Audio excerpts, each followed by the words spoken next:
Hi guys. So today మా ఇంట్లో Sunday special రొయ్యలు, ఎండిన రొయ్యలు. సో ఎలా ప్రిపేర్ చేస్తానో చూడండి.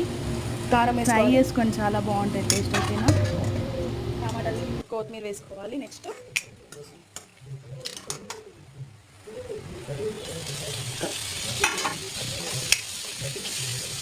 అట్లా చూపించి రొయ్యలు ఈ మంచి ఆయిల్లో వేయించుకొని పక్కన పెట్టుకోవాలి. బ్రౌన్ కలర్ వచ్చే వరకు. రొయ్యలు, చిన్న రొయ్యలు ప్యూరీ గరం మసాలా